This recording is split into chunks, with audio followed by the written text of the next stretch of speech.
बच्चों, आज हम लोग इस वीडियो में देखेंगे पंखुड़ी। इसके अभ्यास प्रश्न देखेंगे। कक्षा 3 की हिंदी की पुस्तक है। तो इसमें आज हम लोग देखेंगे कितना सीखा। ये पार्ट 1 है। ये पेज संख्या 23 पर दिया गया है। तो इसमें इसको हम अपने कॉपी पर इसके अभ्यास प्रश्न लिख लिए हैं सुविधा के लिए। तो देखते हैं। पुस्तक में पहला प्रश्न दिया गया है कि बोल कर सुनाओ। दरवाज़ा, पुरवाई, सुरक्षित, चिंतित, योजना, शैतानी, वास्तव, समझौता। अब आगे दिया गया है कि नीचे दिए गए शब्दों के अर्थ लिखो। तो इसका अर्थ हमने लिख लिया है। तो इसमें माटी का अर्थ होता है मिट्टी, जल का अर्थ है पानी, जगत का अर्थ है संसार, खुश का अर्थ है प्रसन्न, सुलह का अर्थ है समझौता और खबर का अर्थ है समाचार। फिर अब प्रश्न संख्या 3 है कि शब्दों से वाक्य बनाओ। तो इसमें शब्द दिया गया है सुरक्षित, बादल। तो सुरक्षित, सीमा बाढ़ से सुरक्षित है। तो हम इसके अलावा भी कोई भी कोई भी वाक्य बना सकते हैं। ये एक उदाहरण के लिए हमने एक वाक्य दे दिया है इसमें वाक्य प्रयोग में। अब अगला आता है बादल। आसमान में बादल छाए हैं। इसके आगे है गांव। शब्द दिया है मेरा गांव प्यारा है। भयानक, शेर भयानक दिखता है। आगे आता है प्रश्न संख्या 4। शब्दों के समान अर्थ वाले समानार्थी दो शब्द लिखो। तो सूरज का समानार्थी, समान अर्थ वाले शब्द हमें लिखना है। सूर्य हो गया, रवि हो गया, यानी सूरज को हम क्या सूर्य भी कहते हैं, रवि भी कहते हैं। उसी तरह से हवा को हम वायु कह सकते हैं, पवन कहते हैं। चांद को चंद्रमा कहते हैं, इंदु कहते हैं। इसके बाद आगे प्रश्न दिया गया है प्रश्न संख्या 5। नीचे दिए गए स्थान में 3-3 संज्ञा शब्दों को लिखो। यहाँ पे हमें 3-3 संज्ञा शब्द लिखने हैं।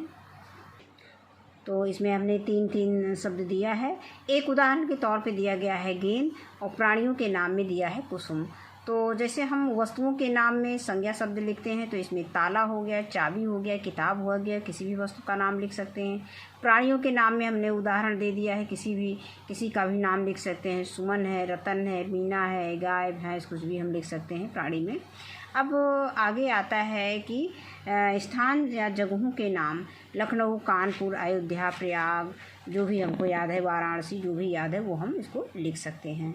इसके बाद अगला प्रश्न है कि नीचे दिए गए शब्दों को विलोम यानी विपरीत अर्थ वाले शब्द लिखिए। विलोम का क्या होता है? उसका उल्टा यानी विपरीत अर्थ होता है। जैसे दिन का विलोम क्या हो जाएगा? रात हो जाएगा। उदास का विलोम खुश हो जाएगा। बहादुर का विलोम कमज़ोर और डूबना का विलोम हो जाएगा निकलना। अब उसी के आगे है कि प्रश्न संख्या 7। कहानी सुनाओ मुर्गा और लोमड़ी की। तो ये कहानी सुनते हैं। लोमड़ी ने मुर्गे को पेड़ की डाल पर बैठे देखा तो चालाक लोमड़ी ने मुर्गे को पेड़ से नीचे उतर आने के लिए कहा। उसने मुर्गे से बताया कि सभी पशु पक्षियों में समझौता हो गया है। अब कोई पशु पक्षी एक दूसरे पर हमला नहीं करेंगे। मुर्गे ने ऊपर की ओर गर्दन उठाई और लोमड़ी को बताया कि भयानक शिकारी कुत्ते इसी तरफ आ रहे हैं। इस बात को सुनकर लोमड़ी घबरा गई। मुर्गे ने लोमड़ी से पूछा कि वह क्यों घबराती है? समझौता तो हो गया है। लोमड़ी ने भागते हुए कहा कि शायद कुत्तों ने अभी समझौते का समाचार ना सुना हो। अब इसके बाद प्रश्न संख्या 8 आता है। उत्तर दो। मुर्गे ने लोमड़ी से क्यों कहा कि शिकारी कुत्ते इस ओर दौड़े आ रहे हैं? तो इसका उत्तर है कि मुर्गे ने लोमड़ी से अपना बचाव करने के लिए ऐसा कहा। इसके बाद प्रश्न संख्या खा है। बंदरों ने चांद पकड़ने के लिए क्या योजना बनाई? तो इसका उत्तर है कि चांद को पकड़ने के लिए बंदरों ने एक दूसरे का हाथ पकड़कर लटकने की योजना बनाई। आगे है प्रश्न संख्या गा। अगर पेड़ की डाल ना टूटी होती तो क्या होता? बंदर तालाब तक पहुंच जाते लेकिन चांद को पकड़ ना पाते। जैसा कि हम लोग जानते हैं कि उसमें चांद चंद्रमा की परछाई आ रही थी, वो परछाई को कभी पकड़ा नहीं जा सकता। इसके बाद आता है घा। सीमा ने बाढ़ के पानी से बचाव कैसे किया? तो सीमा सीढ़ी लगाकर तेज़ी से छत पर चढ़ गई। अब इसमें अगर हम किताब में कहानी पढ़ेंगे तो उसमें वो अपने छोटे भाई को भी जल्दी से तेज़ी से छत पे चढ़ा ली थी और वो भी चढ़ गई थी। दोनों लोग छत पे चढ़ गए थे। प्रश्न में चूँकि सीमा के बारे में पूछा गया है तो हम सीमा के बारे में लिखेंगे कि सीमा सीढ़ी लगाकर तेज़ी से छत पर चढ़ गई। आगे आता है प्रश्न संख्या अंगा कि सीमा की जगह तुम होते तो क्या करते? सीमा की जगह हम होते तो हम भी वही करते जो सीमा ने किया है। अब इसके बाद एक इसमें पैराग्राफ दिया गया है, तो इसमें हम सबसे पहले पैराग्राफ को पढ़ते हैं और फिर इसमें जो प्रश्न दिए गए हैं उनके उत्तर हम इसी पैराग्राफ से देखेंगे। तो इसमें पढ़ो और उत्तर दो। गुब्बारे वाला ऊंची आवाज़ लगाकर गुब्बारे बेच रहा था। गुब्बारे ले लो, गुब्बारे ले लो। दोपहर तक उसका एक भी गुब्बारा नहीं बिका। वह बहुत निराश हो गया था। तभी उसे एक कार आती दिखाई दी। वह फिर ऊंची आवाज़ में बोला, गुब्बारे ले लो। कार उसके पास आकर रुक गई। कार से उतरे आदमी ने गुब्बारे वाले से पूछा, बाबा आज कितने गुब्बारे बिके? गुब्बारे वाले ने कहा, एक भी नहीं।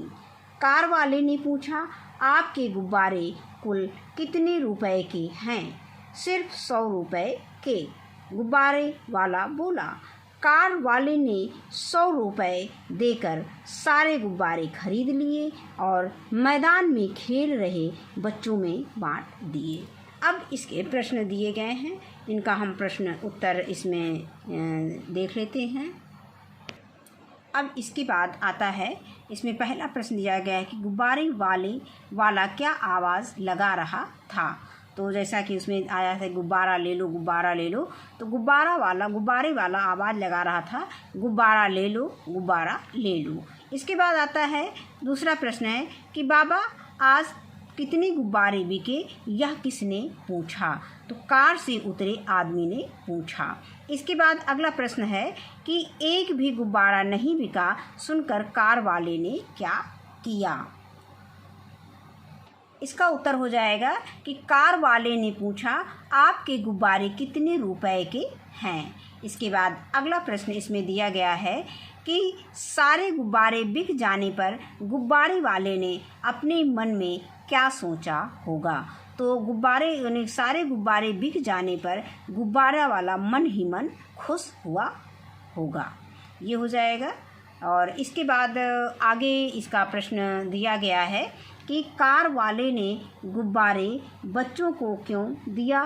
तो इसमें आ जाएगा कि कार वाले ने सोचा कि गुब्बारा पाकर सभी बच्चे खुश हो जाएंगे। तो आज के वीडियो में बस इतना ही। वीडियो देखने के लिए बहुत बहुत धन्यवाद।